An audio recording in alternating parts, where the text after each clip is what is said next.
Hi, Facebook. Hey, Facebook. I like your face. Let's put it in the book. We are Palaye Royale. It is the Bastard's Day The today. record just came out. We It hope just you're dropped. enjoying it. Facebook was kind enough to allow us to use their platform for answering some questions from the fans. And Thank you. This is a good time to announce we're getting a star on the Hollywood Walk of Fame in a week. So you'll see all about that. It's going to be great. Whoa. All right. Shout out to Mark Zuckerberg. What's up, bro?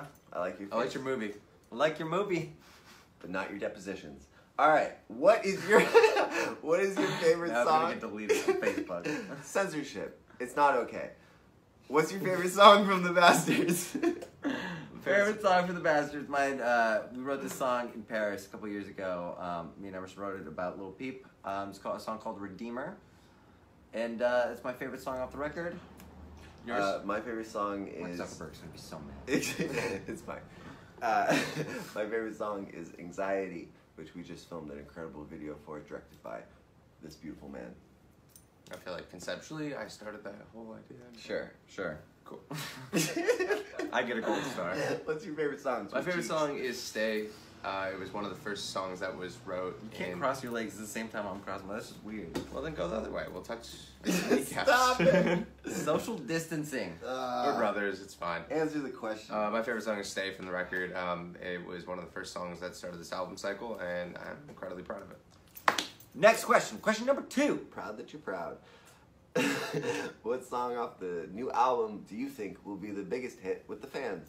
I thought that Lonely had definitely a big connection because it was the most honest writing that Remington's done lyrically, and I think it was a step in the direction of just being honest with ourselves, but now it's being honest with the fans, and I think the fans are now realizing there's a lot of connection with us, and we're just all humans at the end of the day. We all have the same emotions, and I think a lot of people go through the same things, and things just need to be talked about, and then you realize that you're in a room full of people that actually have the same, are going through the same shit, and I think it's really important that we're heading in that direction musically. So. I think Lonely. I think Lonely is definitely one of the songs. Tonight Is the Night I Die is definitely gonna be a hit. It's emotional. It is emotional. Luckily, I think Redeemer will make you cry. It makes me cry every time I listen to it. So yeah, hit that soft side.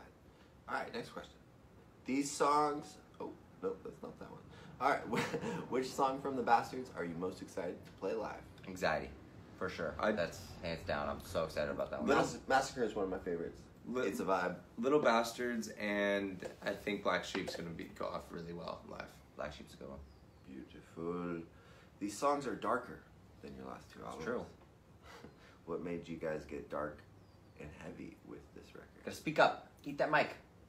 What made you emotional? What made me emotional? Is that seriously? I think what made you guys dark and heavy? I think the dark and heaviness side of this whole record. Into me so much. Oh, we're brothers. I want to be close to you. I today. I think they're definitely the acts we toured with. I think it started with Stone Sour. We were out with Corey Taylor and we were out with Corey Taylor on tour, and I think just seeing how he comes out and it's just like a lion, like on stage, and just. I don't think I was thinking about Corey Taylor as a lion when I wrote it. Well, I just wanted this record to be really different. I just wanted to like completely tell the truth and what we've gone through, and because I think that's what resonates with people even more. So we just wrote about all the shit that we've gone through in our lives, and you know there's mostly a lot of dark stuff, but I'm kind of like one of those people that can only really write when I'm sad, and it's kind of fucked up. But Side A and Side B was mostly written before we even started touring as a band. Before we lived. We had experiences.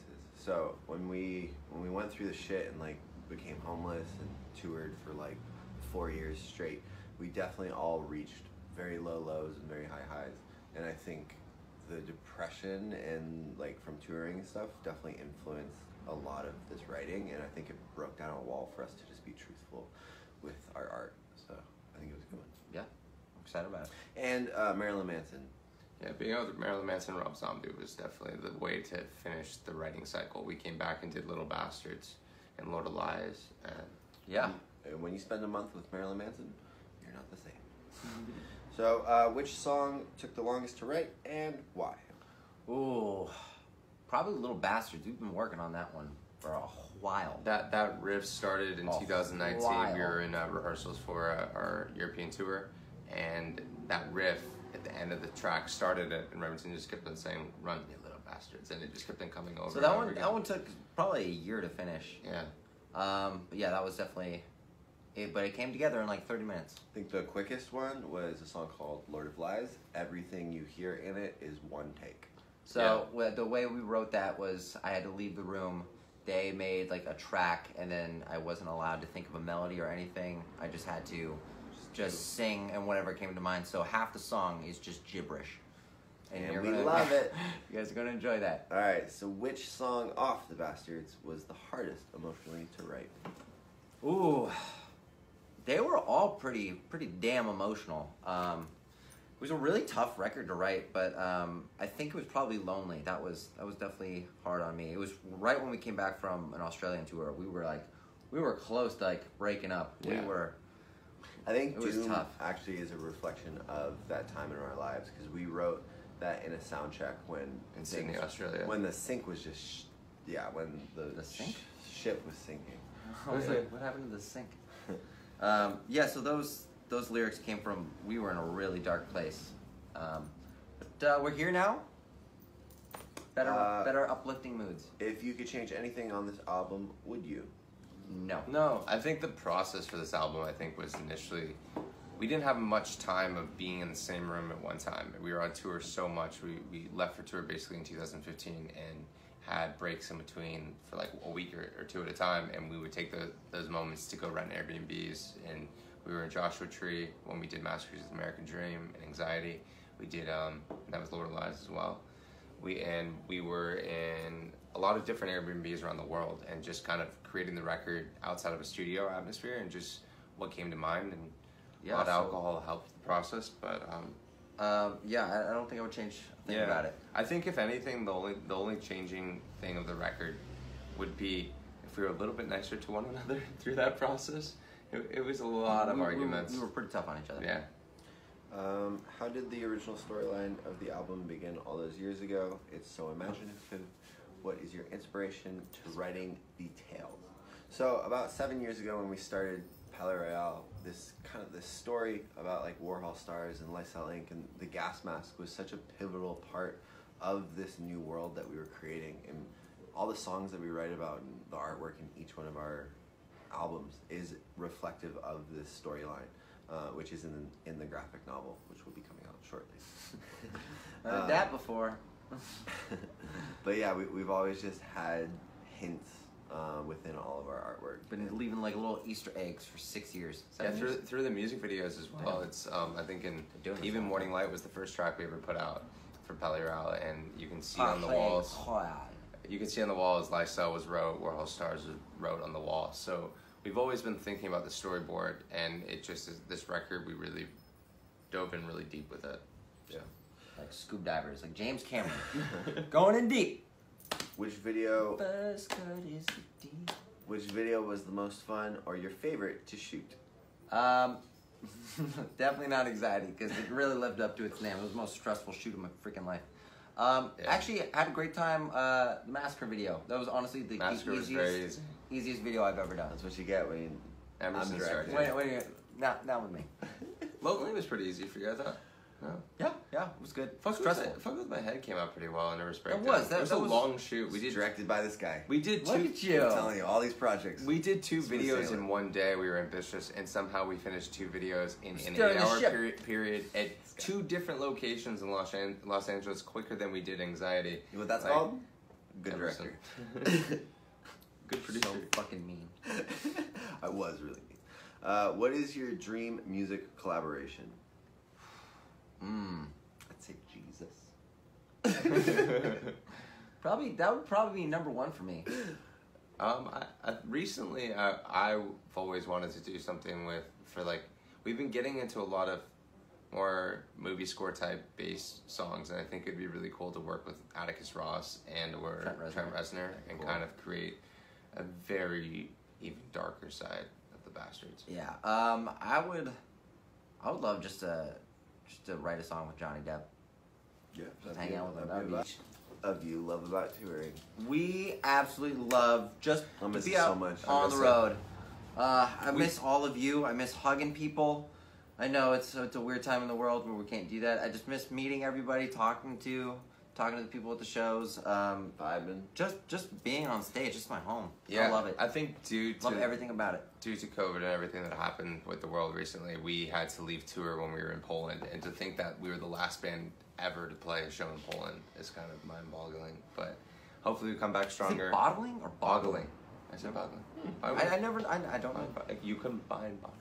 Okay, Because like, anyways, you bottle your mind. Just We- recycle them. we were on such a good know. time on that whole entire Bastards World Tour. It But was safety first. everything. safety first. Everything was going well for the first time of our touring history. Yeah. We were actually all enjoying each other's So company. we cannot wait to get back out to it when the world opens back up. Yeah, I miss it so much. I can't wait to start playing shows again. And we might do it illegally. All right, what's your most memorable performance? Most memorable performance. I would say for me, Paradiso in Amsterdam. My God, I That love you was- guys. that was a vibe. Shepherd's Bush. That was Shepherd's pretty Bush, crazy. London. Best party in the world is in Amsterdam. Yeah, honestly, even the first time we played Amsterdam, I think, That was the first time we ever felt like a real band. I think I cried on stage. Yeah, we that did.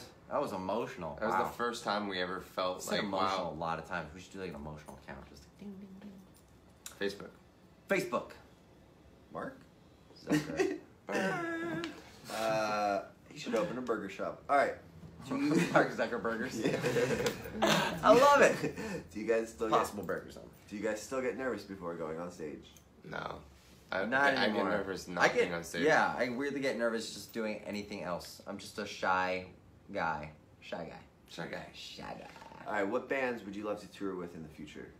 I would love to tour with Harry Styles. It's a good one. What about I would say the 1975. 1975 would be cool. Would be a comparable Total relationship. Pilots, My Chemical Romance, obviously. Stones. Vampires. Rolling Stones, Iggy Pop. Iggy? Iggy Pop! All right. Or some like Japanese anime bands. I would love that. That'd be That would fun. be a vibe. Or BTS. BTS. That would BTS. be fun. There is a band I can't. We sound nothing like I them, don't but know I their feel name. like It would they're be nice also to- beautiful. That I would get like some great like makeup tips from them. It'd be great. All right. Who or where does your fashion inspiration come from, Sebastian? Mine comes right out of the late 60s, early 70s of the Brit rock revolution. Mine fluctuates. It goes from vampire to SoundCloud rapper to nude. It's a good combo. Mine is from The Piper at the Gates of Dawn to Oliver Twist. If you know, you know. Not Oliver Tree. No. Oliver Tree! Love that guy though. In the beginning, you were beautiful, and how does it feel to be yourself? Wait, what? I don't know. I read it wrong. I was like, am I not beautiful anymore? I don't know. All right, we're gonna end on this one. What do you think the main message, conceptual themes for the new album is? I think the main message is revolution internally and externally. It's so important to mean what you say and say what you feel, because if you don't, it will always be bottled within you. There's only one you, and you gotta be that person. You're perfect the way you are. Embrace who you are. Wear your scarves Yes. on your sleeves, and don't be afraid just to be yourself, even if you're judged for it. We love you so much. Yeah, we And love you. Facebook. Love Thank your you for face. having us. Mark Zuckerbergers, Don't censor us. don't censor us. I love you guys. Thank you. Enjoy the Bastards. Okay, go good.